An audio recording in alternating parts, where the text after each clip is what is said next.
জয় গণেশ ঠাকুরের জয়। হ্যালো বন্ধুরা, পাপি আর ভালোবাসার রান্নাঘরে তোমাদের সকলকে স্বাগত। আজ গণেশ চতুর্থী, তাই তোমাদের সকলকে অনেক শুভেচ্ছা, অনেক ভালোবাসা। আজ গণেশ চতুর্থী উপলক্ষে আজকের রেসিপি গণেশ চতুর্থী স্পেশাল মোদক। গণেশ ঠাকুর এই মোদক খেতে ভীষণ ভালোবাসেন। এর জন্য আমি এখানে নিয়ে নিয়েছি কিছুটা আলমন্ড বাদাম, পেস্তা বাদাম, কাজু বাদাম আর কিছুটা কিশমিশ। এগুলো আমি মিক্সিং জারের মধ্যে দিয়ে দিচ্ছি। প্রথমে দিয়ে আমি একবার ঘুরিয়ে নেব, জাস্ট ভাঙা ভাঙা করে নেব।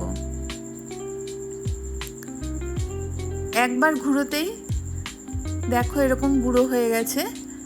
আমি এই অবস্থায় রেখে দিচ্ছি একটা সাইডে। প্রথমে কিছুটা প্রিপারেশন নিয়ে নিচ্ছি, তারপরে রেসিপিটা বানাবো। এবারে নিয়ে নিয়েছি 4টা ছোট এলাচ। এলাচের দানাগুলো আমি ছাড়িয়ে নিয়েছি, খোসাটা রেখে দিলাম। এই এলাচের দানাগুলো আমি একটু গুঁড়ো করে নিচ্ছি। এলাচ গুঁড়োটা গন্ধটা খুব সুন্দর হয়, সেই জন্য এলাচ গুঁড়োটা দিলে খুব ভালো লাগবে। হয়ে গেছে এলাচের গুঁড়োটা। এবারে আমি এই এলাচ গুঁড়োটা প্লেটের মধ্যে ঢেলে রেখে দিচ্ছি।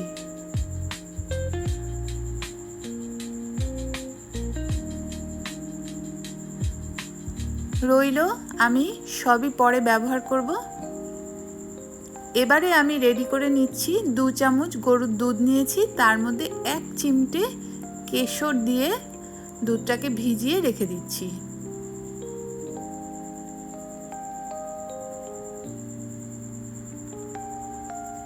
এবারে গ্যাসে একটা ননস্টিকের প্যান বসিয়ে নিলাম, নিয়ে এর মধ্যে 2 চামচ ঘি দিয়ে দিচ্ছি। ঘিটাকে একটু গলতে সময় দেব। ঘিটা গলে গেছে। এবারে আমি যে ড্রাই ফ্রুটসগুলো গুঁড়ো করে রেখেছিলাম সেই ড্রাই ফ্রুটসগুলো দিয়ে দিলাম ঘিয়ের মধ্যে। 2 থেকে 3 মিনিট একটু ভেজে নিচ্ছি। আর গ্যাসের আঁচটা কিন্তু আমি কমিয়েই রেখেছি। গ্যাসের আঁচ একদম লোতে করেই আমি রান্নাটা করব। এবারে দিয়ে দিচ্ছি 1 কাপ সুজি। এই ঘিয়ের মধ্যেই একই সঙ্গে সুজিটাও আমি ভেজে নেব। 5 থেকে 6 মিনিট সুজিটা ভেজে নিচ্ছি। গ্যাসের আঁচটা কিন্তু কমানোই আছে। এইভাবেই আমি সুজিটাকে ভেজে নেব। বাড়িয়ে দিলে এটা পুড়ে যেতে পারে, তাই কম আঁচেই আস্তে আস্তে সময় নিয়ে এটাকে করতে হবে। সুজিটা ভাজা হয়ে গেছে। 5-6 মিনিট ভেজে নেবার পর যেই কাপে আমি 1 কাপ সুজি দিয়েছিলাম তার হাফ কাপ মতন আমি চিনি দিয়ে দিলাম। চিনিটাও মিশিয়ে নিচ্ছি। এবারে এলাচের গুঁড়োটা দিয়ে দিচ্ছি এর মধ্যে। একই সঙ্গে সব উপকরণগুলোই আমি কিন্তু মিশিয়ে নিচ্ছি।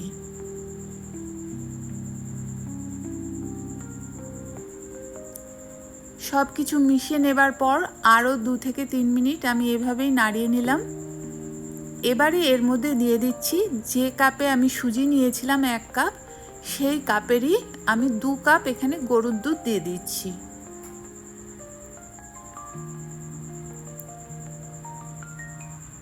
দু কাপ গরুর দুধ দিয়ে দিলাম।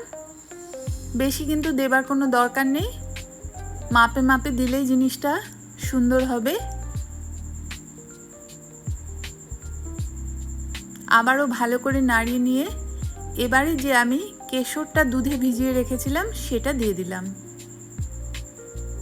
এতে কালারটা সুন্দর হবে।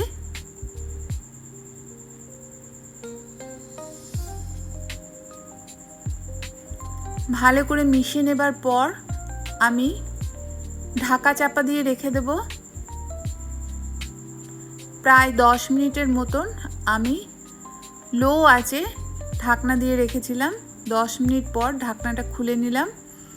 সুজিটা কিন্তু সেদ্ধ হয়ে গেছে।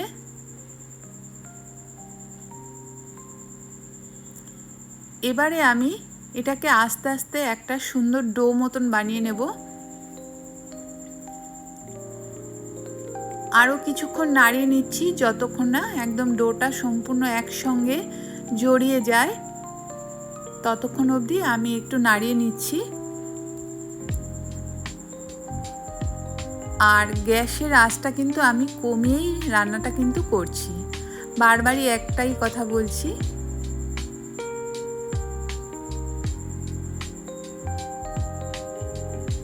মোটামুটি রেডি হয়ে গেছে। এবারে আস্তে আস্তে একসঙ্গে দেখো জড়ো হতে শুরু করেছে, তার মানে আমাদের ডো কিন্তু রেডি হয়ে গেছে।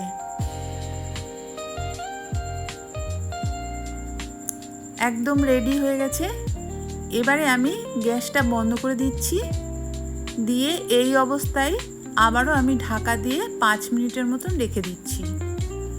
ততক্ষণে আমি একটা ছোট বাটিতে আমি 2 থেকে 3 ফোঁটা ফুড কালার রেখে দিলাম, এটা আমি পরে ব্যবহার করব। 5 মিনিট পর ঢাকনাটা খুলে নিয়েছি, এখনও কিন্তু বেশ গরমই আছে, তাই আমি আবার একটু এটাকে পাখার তলায় একটু ঠান্ডা করে নিচ্ছি, নইলে হাত দিয়ে মাখা যাচ্ছে না।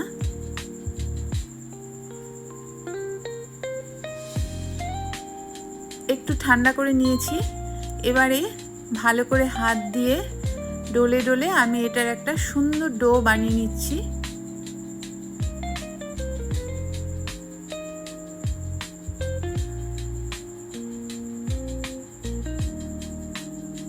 দেখো সুন্দরভাবে কিন্তু রেডি হয়ে যাচ্ছে, সুন্দর একটা ডো তৈরি হয়ে গেছে।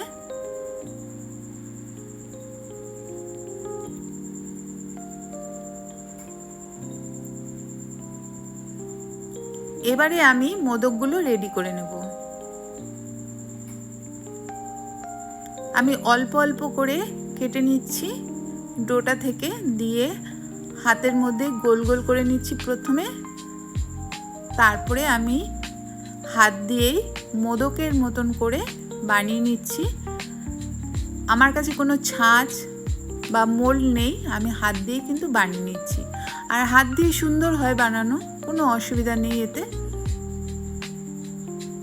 দেখো এভাবে রেডি করে নিয়ে একটা চামচের সাহায্যে আমি সাইড দিয়ে সুন্দর করে কেটে কেটে নিচ্ছি। যেরকম মোদক হয় সেভাবে চামচ দিয়েই কিন্তু বানিয়ে নেওয়া যায়। সুন্দর হয়ে গেছে দেখো একটা। আরেকটাও আমি বানিয়ে দেখাচ্ছি।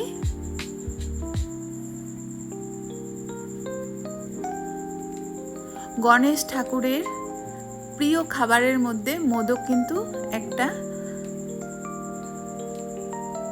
তাই আমরা আজকে মোদকই বানাচ্ছি। দেখো আরেকটাও রেডি করে ফেললাম। এইভাবে পরপর একটা একটা করে একটু সময় ধরে, একটু টাইম লাগবে, আস্তে আস্তে সুন্দর করে এইভাবে বানিয়ে নিলেই কিন্তু সুন্দর রেডি হয়ে যাবে। আর টুথপিক দিয়েও কিন্তু এইভাবে সুন্দর করে কেটে নেওয়া যায়। আমি একটা দেখিয়ে দেবো। এগুলো চামচ দিয়ে কেটে নিচ্ছি, এরপরে একটা টুথপিক দিয়ে কেটে দেখিয়ে দিচ্ছি। সুন্দর হয়ে গেছে। এবারে দেখো আমি এখানে একটা টুথপিক নিয়ে নিয়েছি, এটা দিয়ে সুন্দর করে এভাবে কেটে নিচ্ছি। খুব সহজেই কত সুন্দরভাবে হয়ে যায় বানানো, আর খেতে তো ভীষণই ভালো লাগে। সবগুলো এভাবে আমি রেডি করে নিলাম। খুব বেশি সময় লাগে না, একটু ধৈর্য ধরে বানালেই হবে।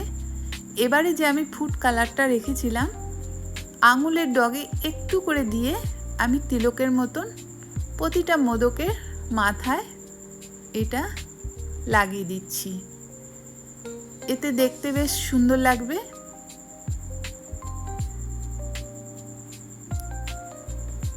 সব কটাই এভাবে লাগিয়ে সুন্দর করে সাজিয়ে নিচ্ছি। কত সহজেই দেখো মোদক কিন্তু রেডি হয়ে গেল।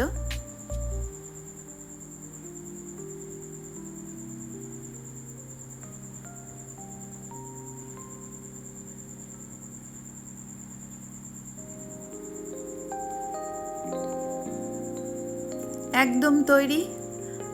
আমি এবার একটা প্লেটে সাজিয়ে নিচ্ছি,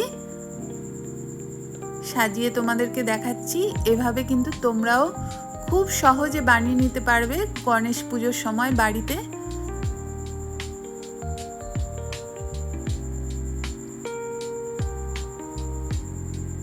কেমন হয়েছে তোমরাই কমেন্ট করে জানিয়ে দিও।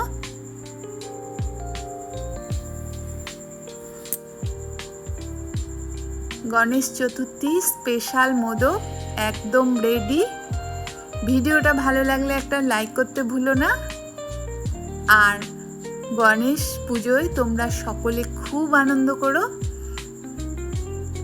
আজকের মতন এই অবধি, আবার দেখা হবে অন্য কোনো রেসিপিতে তোমাদের সঙ্গে। ততক্ষণ তোমরা সকলে সুস্থ থেকো, ভালো থেকো।